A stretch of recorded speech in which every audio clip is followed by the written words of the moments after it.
How's everybody doing? So, just a little bit of a kind of a scene update here, I guess. This is probably 2/3 of the way down section two. A couple things I just want to touch base on again as a midweek update, because most of you know, or for those of you that don't know, I do a feature upload every Sunday morning. Like here on the Pacific West Coast, I usually upload at about 7 a.m., 7:30 a.m. So that works out to be 3 hours difference across North America. And I'm not sure how that works in Europe and Australia and UK, etc. But anyway, most people know that by now. It's pretty much a guaranteed feature upload once a week. And then I just throw in, if I can, midweek stuff like this and so on, just to give a current update, since there's a little bit of a lag in terms of creating content, because it's just impossible to do content live, right? It's just no way it can ever happen that way. Nobody does anyway. So this way it kind of, keeps people in the loop about things. So this scene right here, this is the slum landlord scene. And of course, the transition, where I wanted to go from sort of Annacis Island industrial to a kind of regional specific British Columbia statement transition. You can see something new over there, right? Which I'll be doing a feature, probably a 3-part on that station build. It's a scratch build. Canadian Northern, I always wanted to build one. I wasn't sure where I was going to fit it in. And as most of you know, there's a small building that I've had there was a carryover from Glover Road. I'll zoom back and you'll see it. I just put it in the parking lot there. But that's for another feature, like a weekend short series on scratch building a fully detailed interior as well on that one. Okay. Whereas the red barn there, that's a DPM kit. Those are excellent kits, by the way. Notice the woman there. Remember the little featurette I did on her? Remember? You can look how small she is compared to the scene. Gives you a sense of scale, right? So I've just been finishing up this scene. It's really like I'm feeling that, that little kind of ping in the heart where you go, okay, I think this is it, right? But you know how model railroads are, right? They sort of have that, they take on a kind of a sex appeal, if I can use the term, when they keep pulling you back in, when you revisit a scene. But all these details are done. The building is done, because I think you may have noticed, I'll just pan back over to the left, it's sitting in the big parking lot there, the sort of industrial little warehouse that nobody really knows what goes on there, but it's sort of a building that would be leading up to the overpass and beyond, which I'll mention that in closing here. But you can see that I made up this blackberry, and the way I do it is I just take 12 mil. Yeah, that's right. You know how I love 12 mil static grass, because it's so versatile. Like, it's in the trees, the tree limbs as a base, branch structure. It's in, on the groundwork. All my blackberries made from it, a lot of my bushes, attached to things like sisal rope and, whatever your imagination, dreams up, right? This, though, like these, I worked on these a bit. I finally got them now where I like them, and they're fairly simple to make.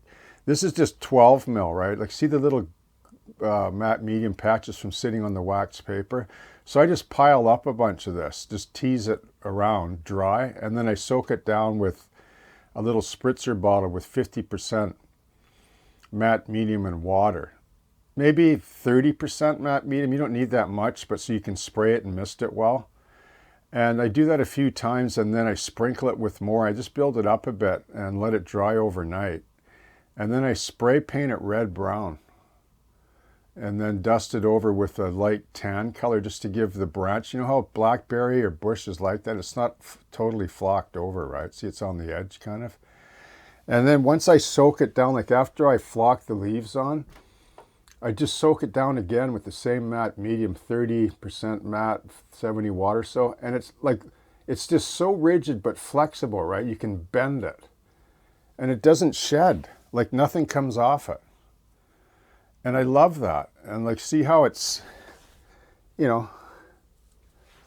see that? Isn't that neat? And so I wanted to build more of that to kind of finish this scene, because all these details is all finished now that I'm going to be putting back in place. And I wanted to drape it over the rest of this wall here. So I got it, you can see I got it clamped. I just put matte medium on the top edge and then a little bit of matte medium on the bottom of these little sort of pads that came about from pulling off the wax paper. Put matte medium on those to make good glue pads, and then, you know, I can clamp it, and then once the matte medium kicks, then I pull the clamps off. It's good to go, and it has a flexibility and a fullness to it, and you can sort of see through it, which I like. Anyway, so that feels really good, because now in closing, I'll just say, someone was saying, hey, what's going on, you know, past the overpass, which isn't there, it's out of the way. So I'm not moving into section 2 until I'm feel closure on this. Like, closure meaning, doesn't mean I won't go back to visit, but I'm almost there. Like, all of this, all the way back, except for some things over there, like the tug and the ferry and the barbed wire chain link fence compounds, etc. I'm working away on that, because I'm not going to fall into the trap. I've built enough layouts, and I noticed, like, if you get too far ahead of yourself, you get overwhelmed with with a trail of unfinished projects, and that can nag away at you and burn you out.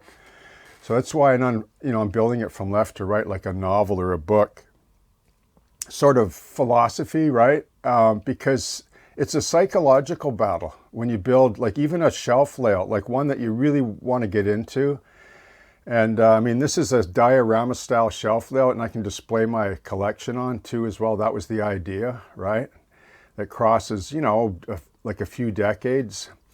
So that's why I'm doing that. Like, you can bet that I am anxious to get on to this part over here. You bet I am. I have lots of cool plans. I keep planning, tweaking the track plan a bit. I kind of know what I'm going to do, but I don't want to rush into that. Like, I know people get, you know, they want, oh, what's going on? Well, there's lots of channels, right, that do that kind of build, right? They rush through and build stuff in a hurry, right? And you don't really get to see anything really finished, though. That's the problem. I mean, there are exceptions. There are some exceptional channels that do, but they'll know, those builders that build bigger layouts and have built layouts before, I think they can resonate with what I'm talking about.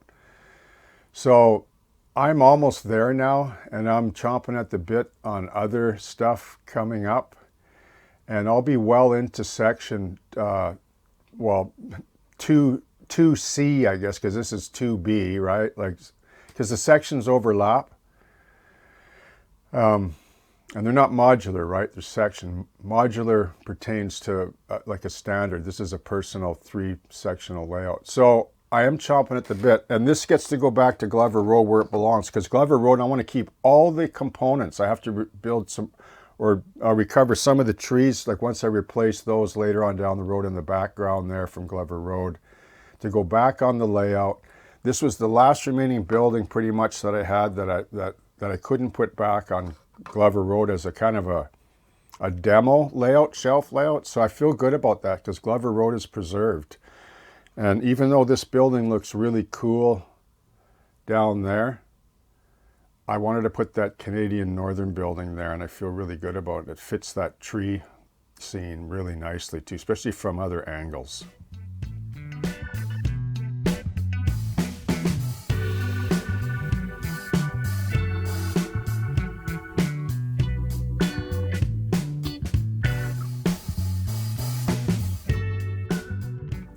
Okay, so that's a little bit of the midweek update. This is where I'm at, getting close to moving into the final part of section 2, IPEX Plastics and Beyond.